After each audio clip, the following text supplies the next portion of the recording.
I know. What are you guys looking at? I'm looking at you and I'm seeing you. Hey, just hang out for a second, okay? I'm gonna see if I can get some grooves going here. All right, let's go.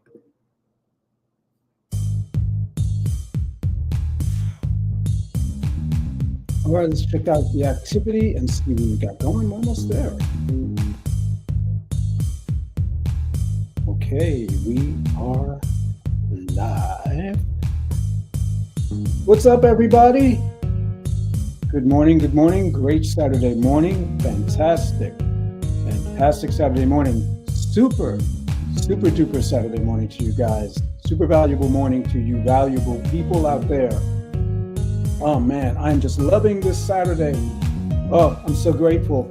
So very grateful. How are you guys doing out there? I hope you are grateful because this day is kind to have this day. Not just to face it, but to have this day.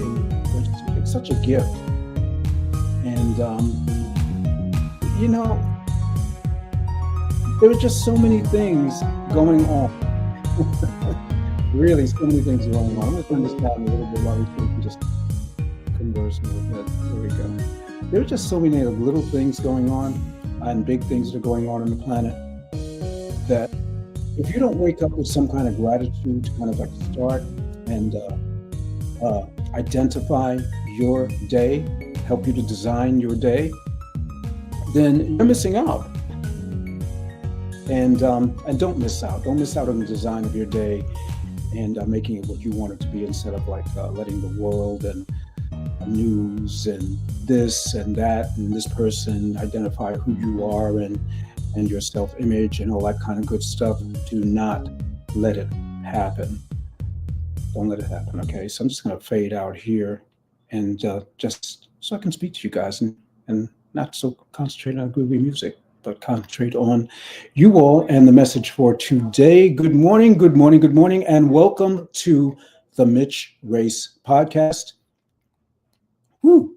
I am Mitch Race, and I help middle-aged to seasoned professional men and women who are unclear, who are distracted and don't know their value, gain clarity and vision so that they can become the best version of themselves while earning the desired high-level income to match their image. And that's who I am. That's what I do. And again, this is where you are at the Mitch Race Podcast. I specialize in the field of self-image. It's my zone of genius.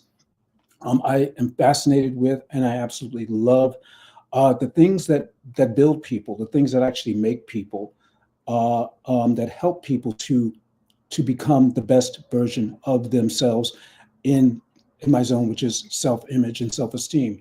Because I believe it's how we see ourselves and how people see us and what we want to see in ourselves and what we want people to honestly see in us that makes all the difference. And it also matters because it matters what God sees in us.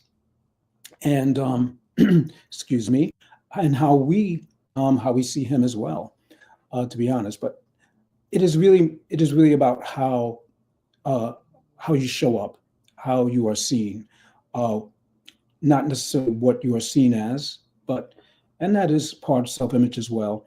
But I'm just so fascinated about this field, and there are just so many aspects about confidence and self-esteem and self-worth and value and things that I've really learned and I've been able to grow into and grow and share and help. And I feel just very uniquely called. And I just want to take a little bit of extra time to kind of explain or to share really my enthusiasm and what I do. And I'm just excited that there are people out there that actually need this information and want to become the best version of themselves through their self-image and boosting their self-esteem and their confidence and value. So that being said, today is a really special podcast. I'm going to talk to you all today about environmental factors that can significantly affect your self-esteem. And these environmental factors are things like family dynamics, parental criticism, lack of support, peer relationships, bullying, social exclusion, societal expectations, which are beauty standards and gender stereotypes, um, work environment, lack of recognition, negative feedback, because sometimes people will not tell you that they appreciate the work that you do, and you will also get negative feedback on things. And how do you handle that? And if you're not careful, that can seep into your spirit, into your being, into your self-image of yourself, into your self-esteem, and affect your value. Because all of this does. There's media portrayal, community attitudes, overall social support network. Um, Essentially, it's the people, the interactions, and messages that you encounter in your daily life. And those things can greatly influence how you perceive yourself. And I don't plan to talk about all of these aspects today, but it would be valuable to mention them. So that's why I'm doing it. And I'd like to do a part two at some point, and maybe even next week. So let's cover the key aspects of these environmental factors. And what I'm going to do is I'm going to focus on two, actually. I'm going to focus on family environment and peer relationships, those particular aspects of the things that can significantly affect your self-esteem, these environmental factors. So, in speaking about family and identifying some key aspects about family environment, family can affect you positively and negatively. How many of you out there would just say, "Yeah, I could see that happening"? Does family has your family in any way affected you, either positively or negatively? And if so, feel free to please do put it in the chat. Again, it's so great to see so many of you out there, and I see you. I see you. I hear you. Okay. Here's an aspect that's really important to understand and to know, and I'm sure that you will say, "Yeah, I'm familiar with that."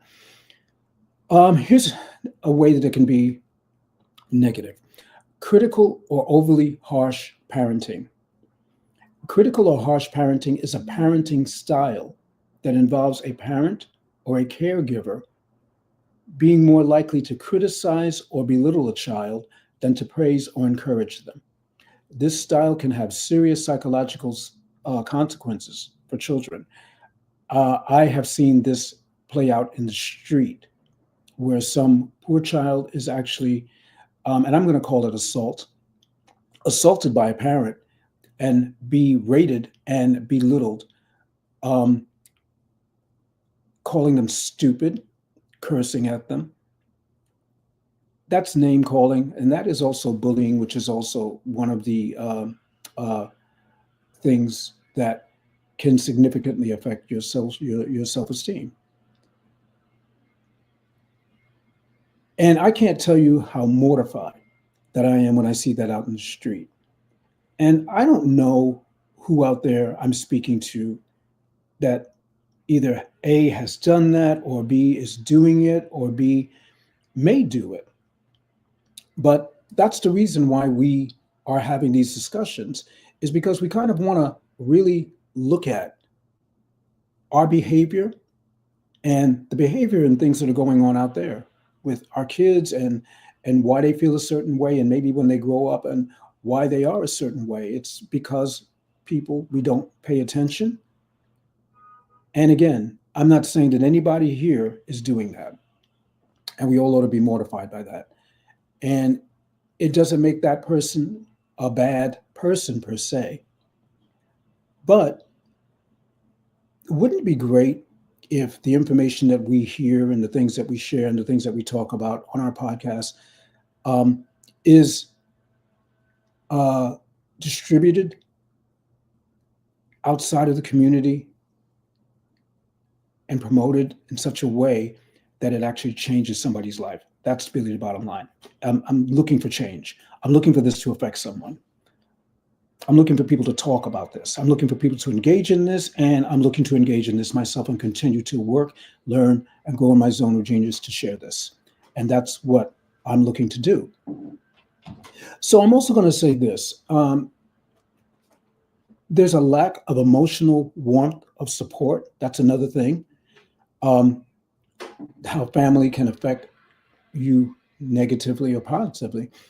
It's a lack of emotional warmth or support refers to a situation where someone does not receive adequate affection, attention, care, or positive emotional engagement from others, often leading to feelings of isolation, insecurity, and a difficulty forming healthy relationships. Essentially, a lack of feeling loved, yes, a lack of feeling loved, understood, or valued on an emotional level.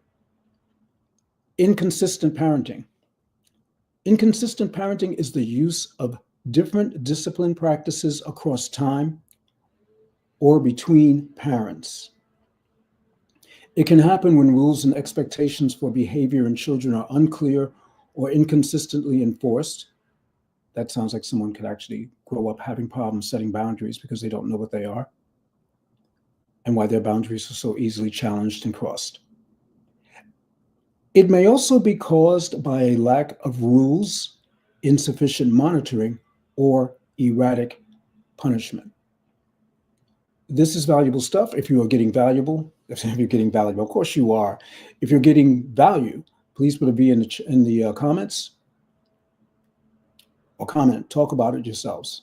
Talk about it. Okay. If any of this stuff really is hitting home, let it be known. How about this one? Within the context of family environment, family conflict and instability. Family conflict and instability refers to a situation within a family where there are frequent disagreements, arguments, and significant changes in family structure, like divorce, separation, frequent partner changes for whatever reason or another, leading to a lack of stability and a sense of insecurity for family members, particularly children, often impacting their emotional and behavioral development negatively. I would like to think that there are those out there that this has happened to, and I will be the first one to tell you that I have had that happen in my life. I've had instability in my upbringing. The greatest thing that I can say about the way that I was brought up is the fact that I did have a warm and wonderful mother who wasn't inconsistent in her parenting. And if she was, it was basically because uh, she didn't have maybe the support that she really needed, but she was loving and smart and loved. And she was also blessed and highly favored. So God, I believe, actually took really great care of my mom so that she could take really great care of me no matter what was going on. So even when we did have family conflict and instability, because I did not have my dad in my life, there was the stable element of love, of caring, of having emotional warmth and support where I needed it most in my life. So that when I grew up, I might have some scars, I might have some bumps and some bruises, but I would still have a blessed life. I would still have a good life, and I would still be as emotionally intact as I could be, heading toward my responsibilities and fulfilling those things as an adult, and coming into different communities, which would better support my efforts in being the best version of myself. And that is what I do believe we need. I'm not going to talk about peer relationships, bullying, cyber or physical or even social, what they call social exclusion. And I learn a lot when I go out here and I start researching these topics and talking about them and being able to share them. I learn a whole lot about stuff that I didn't even heard that I never even heard about. And there's always something to learn in this realm, and this is zone of genius for me. And I'm just, again, excited about it. But bullying, cyber or physical or social exclusion. Bullying is something obviously that we know about, but I want to have this, I want to give you a note on bullying. Children who are bullied may see themselves as being less worthy than others. I'm going to repeat that again. Children who are bullied may see themselves as being less worthy than others. I was also bullied as a kid growing up. I was. And not just on one occasion, but on several occasions. I wasn't the strongest kid growing up. Um, I, I was probably pretty naive in the way that I approached things, but I approached it as best as I could as a child who grew up with a lot of love and support around them, and going into the streets with that can sometimes present challenges in how you relate to people because they will take advantage of you. And if they kind of like see that you're not physically forthwith as you possibly could be, let's just put it like that, then yeah, you're going to get bullied. You're going to get challenged, and especially if they know that you don't have your dad, you don't have any older brothers, you don't have any older siblings, really to protect you. That yeah, you're going to get bullied, and so that had happened to me. And the reason why I'm speaking about this so much is because I sense that it's really it's not just the bullying that goes on again, physical, but now it's the cyberbullying that goes on. Um, it's going on in our politics. It's going on in, on social media, and there's a lot of attention and things that need to be said and called to that aspect of things. And that's why I'm really glad that we're having this valuable conversation. And I want you all to take this very seriously too, because you all have kids. You all see what's going on in here. You see also what happens with other kids. And sometimes you may come up against bullies. You might even have bully situations at home. Okay. Bullying is bullying, whether it's a peer relationship or whatever. Bullying is bullying. Let's call out the 800-pound gorilla for what it is. Okay. So yeah, so they may not feel like other people are better than they are. Kids may not feel like other people. They may feel like actually like other people are actually better than they are, and they may believe that they do not deserve to enjoy the same happiness and success as other children, and that's a right that they should be entitled to. Social exclusion is something new in terms of the way that I came across it. I was doing all this different types of research, and I came across social exclusion as being a part of a peer relationship, something that could significantly, an environmental factor that could significantly affect your self-esteem. Social exclusion, also known as social marginalization, is a process that prevents people from participating in society's economic, political, cultural, and civic life. So that's a very big ball of wax. But again, this is things that are speaking to the very core of where we are in our political divisions, which I hope that we are having an attitude of expectation over affiliation, and that we are choosing purpose over party so that we can help people who struggle in this realm of purpose over party. Choose that as opposed to your political affiliation of I am a Democrat, I'm an independent, I am a Republican. Go higher.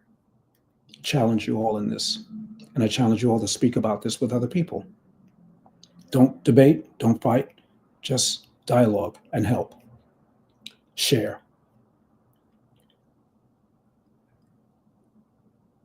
It can occur, social exclusion can occur when people are denied resources, rights, or services, or when they face multiple overlapping problems like unemployment, poor health, or inadequate education. So this is where we find ourselves right now, and why people are having as many challenges as they do. It's tough being unemployed and broke. It's tough to have poor health and talk about, your being your better self and being your highest self, and developing your self-esteem and your confidence and why you should. Or inadequate education. If you're illiterate, how on earth are you able to come to a table and have it set for you in a way that gives you success, offers you success? That's why the power of community is so vital and important right here, because community invites people in. A real community invites people. A real community helps and supports people, and this is what we all need. It's life changing. Community support is everything. If you want to go slow, excuse me, if you want to go, yeah, slow, or if you want to go fast, go it alone. Something like that. If you want to go fast or slow, go it alone. If you want to go far, go with community. If you want to go far. So we also have to understand that community involvement helps protect people. It helps give them a place, a safe place, where they can feel comfortable about their ideas and their ideals in a non-judgmental way. That people are actually there to support and they actually care. And that would be a great, great help. And that might be a bigger solution than government, to be honest with you. Or when government fails, again, people are denied resources, rights, or services, or when they face multiple overlapping problems like unemployment, poor health, or inadequate education. Where do they go? The church and their community. That's why it's important that we don't get stuck. Because if we're getting stuck, we're not going to develop the communities that we need to develop.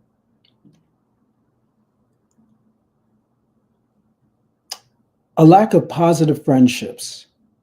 A lack of positive friendships means not having any close, supportive, and uplifting relationships with other people, essentially experiencing a void in meaningful connections where you don't feel encouraged, understood, or genuinely connected to anyone around you.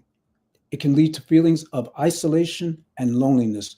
Tell me that you have not been there or you do not know anyone that has been there, and I will give you a crisp $1 bill right out of my pocket. Not really. I'll give you $100 bill out of my pocket if you tell me you don't know anybody who's experienced that.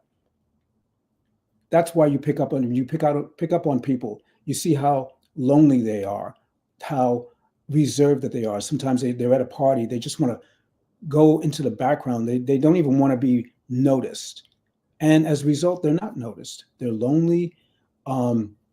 They don't have any positive friendships. They don't have any expectations about things. They have not made any meaningful connections. They have not felt encouraged. And that is the value of a community as well. A community will understand you. A community will try to understand you. A community will work to understand you. A community will work to value you and connect you to all the things that you need to feel like a real human being on your way to human doings. I'm going to now come in for a landing, as we always do, but I want to give you some important points to remember. Positive environments can also boost self-esteem. Supportive family and friends, positive feedback at work, and inclusive communities can all help contribute to a very healthy and robust self-image. And that's where I'm coming from on this, and self-esteem and your value. Self-esteem is complex. Make no mistake about it. It's not as simple as saying, oh, it's the way that I see myself on the inside. Oh, it's the way that people look at me. No, it's just not that. And I'm not mocking anyone, so please don't get that. I'm not mocking anyone. I'm just telling you that it's more complex than that, because some people don't understand the complexities of self-esteem, which is why I'm called to be here, to help you break it down so that you do know that this is something that's valuable. Self-esteem is complex and valuable. While environmental factors play a major role, individual personality traits and personal experiences also significantly influence self-esteem. And finally, self-awareness. is key. You being aware of you, what's going on, recognizing how your environment impacts your self esteem can help you actively manage these influences and build a more positive self perception. And these are, or were, or are the environmental factors that can significantly affect your self esteem. At least some of them are the ones. As I said, I think there are definitely more, and those I want to talk to you about. Um, Maybe either next week or at some point in time, but they are valuable and they are important things. They're things like social and cultural factors, work environment, and personal experiences that I would like to kind of delve into as to how they affect significantly your level of self esteem. I want to thank you all. And again, thank you, thank you, thank you. Thank you for every week that you are here. Thank you for every like. Thank you for every heart. Thank you for every comment. If I have not responded to you on any level, trust me, I believe I have though. But if I have not, I just want to at least let you know that I'm truly, truly grateful for everything that you do, every week that you're there, every comment that you make, every share that you've ever given me, anyone who's ever shared anything about this podcast, anyone who has just said, hey, you know what, I'm going to check you out, Mitch. I want to thank you for doing that. And I'm going to invite you back for the very, very next Mitch Race podcast. I'm going to invite you to follow me. I'm going to, and I would love to follow you back, by the way, and share with me. Let me know what you're thinking. Let me know how has this changed you in any way? Has this changed anything in your life? Has it helped? Because it's got to help. And I believe that it is because that's what I'm called for. And I'm called to speak to YOU. Again, this has been the Mitch Race Podcast. Thank you all for being here. Congratulations on all of your successes that you're having in your life and in your lives and what you're doing and who you're becoming. I want to encourage you to keep up the great work.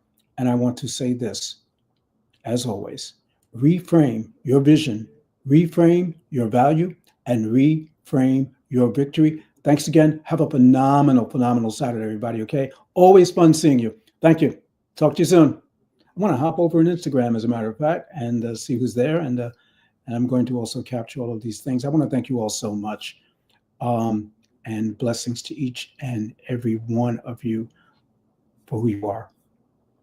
And thank you. Thank you, Instagram. Thank you, Facebook. Thank you, YouTube. Okay. I see you and I hear you. And now we are out. Take care, everybody.